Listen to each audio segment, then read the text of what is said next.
నమస్తే, నేను సిరి. ఈ మధ్య కాలంలో రియాలిటీ షోస్‌లలో అంటే వాళ్ళు వచ్చేసి డాన్స్ షోలలో వాళ్ళు వచ్చిన వెంటనే కొంతకాలానికి మంచి పేరు వచ్చేసి వాళ్ళు ఎదుగుతున్న సమయంలో కొంతమంది తీసుకున్న డెసిషన్స్ వల్ల ఇంకొంతమంది ప్రాణాలు పోతున్న పరిస్థితి. ఇప్పుడు చూస్తున్నట్టయితే 'ఢీ' షోలో డాన్సర్‌గా ఉన్న అభి అనే వ్యక్తి వల్ల కావ్య కళ్యాణి అనే ఒక 24 ఇయర్స్ అమ్మాయి అయితే ఆత్మహత్య చేసుకుంది. ఎందుకు చేసుకుంది? ఏంటి అసలు ఏమవుతుంది? అనే విషయాన్ని మనకు తెలియజేయడానికి ఈరోజు మనతో పాటు ఉన్నారు ప్రముఖ సినీ క్రిటిక్ దాసరి విజ్ఞాన్ గారు. నమస్కారం సార్. నమస్తే. సో ఇప్పుడు చూస్తున్నట్టయితే కావ్య కళ్యాణి ఖమ్మం జిల్లాకి చెందిన అమ్మాయి. తను ఏంటంటే 'ఢీ' షోలో డాన్సర్గా ఉన్న అభి అనే తన్ని 5 ఇయర్స్ నుంచి లవ్ చేస్తుందంట. పెళ్లి చేసుకుంటా అని చెప్పాడంట. తనని వాళ్ళ ఇంటికి కూడా తీసుకెళ్ళాడంట. కానీ ఇప్పుడు మాత్రం తనని పెళ్లి చేసుకోకుండా వేరే అమ్మాయితో పెళ్లికి రెడీ అయ్యేసరికి ఈ అమ్మాయి సెల్ఫీ వీడియో తీసి చనిపోయింది. అసలు ఏం జరుగుతుంది? దీన్ని అసలు మనం ఎలా చూడాలంటారు? ఒక నిమిషం. ఇప్పుడు ఈ అమ్మాయి 'ఢీ' షోలో డాన్సర్ అవ్వాలని వచ్చింది.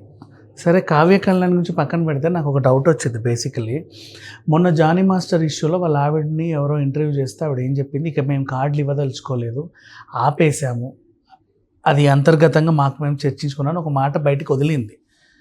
అప్పుడెప్పుడో చైతన్య మాస్టర్ చనిపోయినప్పుడు కూడా మనకు గుర్తుంది, తను కూడా అవకాశాలు రాగానే కొంచెం సూసైడ్ చేసుకున్నాడు. అంటే వాళ్ళు ఇచ్చేది సరిపోక ఈయన పెట్టేది ఎక్కువ అయిపోయి ఇది. ఇప్పుడు ఇక్కడ కూడా ఇప్పుడు 'ఢీ' షో ఇంకా నడుస్తూనే ఉన్నాయి. మళ్ళీ డ్యాన్స్ ఐకాన్లు అని చెప్పి ఇంకో షోలు వస్తున్నాయి. ఇంతమంది వస్తున్నారు, 2000 మంది 3000 మంది. వీళ్ళందరినీ అకామిడేట్ చేయడానికి ఎక్కడ ఉంది స్పేస్ అసలు? వీళ్ళందరికీ కార్డులు కావాలి, వీళ్ళందరికీ అవకాశాలు కావాలి. ఒకప్పుడు అంటే హీరో హీరోయిన్ వెనకాల పనున్నా పని లేకుండా అని అటో 10 మంది ఇటో 10 మంది వెళ్ళేవాళ్ళు అలా తిరుగుతా. జస్ట్ అంటే వాళ్ళకి పని ఇచ్చినట్టు ఉండేది, కలర్ఫుల్గా ఉండేది, స్క్రీన్ బాగుండేది, పని ఉండేది అందరికీ.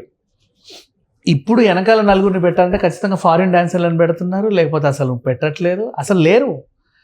వీళ్ళంతా మరి ఎక్కడ డాన్స్లు వేస్తున్నారు, ఎప్పుడు వేస్తున్నారు? ఇంకా కొత్త వాళ్ళు వస్తానే ఉన్నారు. సరే పోన్లే, ఏదో ఒకటి. ఇప్పుడు ఈ అమ్మాయి విషయానికి వస్తే ఇలాగే 'ఢీ'లో ఒక డాన్సర్గా వచ్చింది, ఏదో చేద్దాం అనుకుంది. కాకపోతే ఏంటంటే తన ప్రతిభతో తను ముందుకు వెళ్ళలేకపోయింది. ఈ అబ్బాయిని అక్కడే కలిసిందంటారా? అవునవును, అక్కడే అభి అనే ఇంకో అబ్బాయి. ఇక విషయం ఏంటంటే డాన్సర్స్లో అబ్బాయిలు కొంచెం ఒడ్డు పొడుగు బాగుంటే ఫ్రంట్లో పెడతారు, చూసావా? వాళ్ళకి అవకాశాలు ఎక్కువ వస్తాయి. అమ్మాయిలు ఎలా ఉన్నా సరే ఇవ్వాల్సినవే ఇస్తారు. ఇకపోతే ఈ అబ్బాయికి ఏమో వరుస పెట్టే అవకాశాలు, ఈమెకేమో కొంచెం తక్కువ రావట్లా. ఈలోపు వీళ్ళిద్దరి మధ్య ప్రేమ చిగురించింది, ఒక సహజీవనం చేద్దాం అనుకున్నారు, ఒకే ఇంట్లో ఉన్నారు, 5 ఏళ్ళుగా కలిసి ఉంటున్నారు, అంతా జరిగిపోయింది. అంటే షూటింగ్ అని వీడు వెళ్తున్నాడు. బట్ ఆ పిల్ల ఏమో ఇంట్లోనే ఉంటుంది కొంతకాలం, ఎప్పుడు కానీ షూట్ రావట్లే ఆమెకి. అండ్ ఇతను కూడా ఆమెను పిలవకుండా, వీళ్ళందరికీ ఒకటే మాస్టర్ ఉంటారు కదా, ఆయన కింద 4 శాఖలు మహా అయితే అక్కడక్కడ పిలవకుండా ఇంకెవరన్నా పెట్టేలాగా ప్లాన్ చేస్తున్నాడు. ఈ పిల్లకేంటి అంటే షూట్ అంటది ఉండదు, మేము ఒక మాస్టర్ కిందే, వేరే మాస్టర్ దగ్గర అయితే చేయరు వీళ్ళు. ఈయన మాస్టర్ దగ్గర పనులు ఇక్కడే అవుతాయి. మరి ఎక్కడ తిరుగుతున్నాడు నాకు తెలియకుండా? వచ్చాడా? అదే రాలేదే. వచ్చాడు కానీ ఇందాక అదేవతో కనిపిస్తే అలా వెళ్ళాడు. ఎవరు ఎప్పటి నుంచో నడుస్తున్నాయి, నీకు తెలియదు. డైరెక్ట్గా వచ్చి రెడ్ హ్యాండెడ్గా పట్టుకుంటే ఇంకో అమ్మాయితో తిరుగుతున్నాడు ఈయన. తోటి డాన్సర్ ఏదో డాన్స్ నేర్పిస్తున్నా అది ఇదని కహానీలు చెప్పిన ఆ పిల్లని నమ్మలేదు. పైగా ఈ వ్యవహారం కొంచెం ఉండేసరికి ఆమెకు నచ్చల, ఎందుకో మనస్తాపం చెందింది. గట్టిగా నిలదీస్తే నువ్వెంత, నీ బతికెంత, నాకు నువ్వు అవసరం లేదనే దగ్గరికి వచ్చింది. ఇక రావట్లా ఈమె. అంటే ఎలా అంటే ఏదో నువ్వు అంటే అనుమానిస్తున్నావు, నేను ఇంక నీ దగ్గర రాను అని అలిగినట్టుగా రావట్లా. చూసింది ఈయన వ్యవహారం అంతా తెలుసుకుంది అందరి దగ్గర. సో నా మీద అలిగాడు, ఆమెతో వీళ్ళతో మాత్రం బాగానే తిరుగుతున్నాడు కదా, సరే అని చచ్చిపోదాం అనుకుంది. ఇటు అవకాశాలు లేవు, అటు వచ్చిన ఉన్నాడు, రావట్లా. ఏం చేసింది, సెల్ఫీ వీడియో ఒకటి తీసుకొని ఊరేసుకుంది. ఇది వాళ్ళ గ్రూపుల్లో పెడితే, డ్యాన్స్ గ్రూపులలో అటు కాస్త ఇటు కాస్త చక్కర్లు కొట్టి బయటకు వచ్చింది. ఇప్పుడు అందరికీ తెలిసిపోయింది, ఓహో ఇది జరిగింది అని. ఈ విషయం ఎప్పుడైతే వాట్సాప్లోకి వచ్చిందో ఈయననే ఫస్ట్ పోలీస్ స్టేషన్కి వెళ్ళి సార్ ఇది చూడండి, అయ్యో ఈ అమ్మాయి నా వల్లే, నేనే సార్ ఆమె చెప్పేది. అదేంటి బాబు ఏంటి ఇట్లా వచ్చావు? అదేం లేదండి, నాకు ఎక్కువ పని ఉంటుంది, ఒత్తిడి ఉంటుంది, ఆ పిల్లకి పని లేదు, అలా మెంటల్గా స్ట్రెస్ అయిపోయి ఏవేవో ఊహించేసుకొని ఆత్మహత్య చేసుకుంది. నాకు ఆ ఉద్దేశం ఏం లేదు సార్, నేను పాపం పెళ్లి చేసుకుందాం అనుకున్నా ఈ అమ్మాయిని, ఇంకా చెప్పాలంటే మాకు మానసికంగా అంటే ఎప్పుడో పెళ్ళి అయిపోయింది మాకు పెద్దలు నొప్పించి కూడా నేనే పెళ్లి చేసుకుందాం అనుకున్నా. చాలా ఇది నాకు ఈ అమ్మాయి అంటే విపరీతమైన ప్రేమ, ఎంత ప్రేమ అంటే అంత ప్రేమ, కొంచెం చూడండి అని చెప్పితే ఈవిడ థ్యాంక్ గాడ్ ఈ అమ్మాయి ఏంటంటే వీళ్ళు ఎవరో చూశారు, అప్పటి వరకు బ్రతికే ఉంది, హాస్పిటల్లో చేర్పించారు. ఓవైపు చికిత్స పొందుతూ ఉంది, ఇంకోవైపు ఏమో ఈ న్యూస్ అంతా బాగా స్ప్రెడ్ అయిపోయింది. చాలామంది కౌన్సిలింగ్ ఇద్దాం అనుకున్నారు, అమ్మ ఇంకెప్పుడు ఇలాంటి పనులు చేసుకోకు, కొంచెం అంటే ఇదే జీవితం కాదు కదా, ఇంకా చాలా ఉంటుందని ఆవిడకి చెప్పబోయి, ఇంకోవైపు ఈయనకు కూడా చిన్న చిన్న అలకలు గిలకలు ఉండకూడదు, మాట అనుకోకూడదు, చూడు ఎంత సెన్సిటివ్గా ఉందో అని చెప్పి ఇతనికి కూడా కొంచెం సలహాలు ఇచ్చి వీళ్ళని సెట్ చేద్దాం అనుకునే లోపు ఈ అమ్మాయి చనిపోయింది. సెల్ఫీ వీడియో తీసుకున్నప్పుడు బాగానే ఉంది, ఈమె తర్వాత హ్యాంగ్ చేసుకున్నప్పుడు కూడా చాలామంది కాపాడారు, హాస్పిటల్కి కూడా తరలించారు. అప్పటి వరకు ఓకే, కొంచెం చికిత్స పొందుతూ ఉంది, ఈలోపు అమ్మాయి చనిపోయింది. ఇప్పుడు ఈ అబ్బాయి మీద కేసు అనేది నమోదైంది, ఇతనే అని. అంటే ముందే తన పోలీసులు తనే లొంగిపోయాడు అనుకో, బట్ తన వెర్షన్ ఏంటంటే నా ఉద్దేశం అది కాదు అని. ఈమె వెర్షన్ సెల్ఫీ వీడియోలు ఈమె చెప్పింది ఏంటంటే అందరితో తిరుగుతున్నాడు అని. మేబీ ఒకవేళ ఈయన చెప్పేది కూడా నమ్మొచ్చుగా, ఈ యాంగిల్లో చూద్దాం.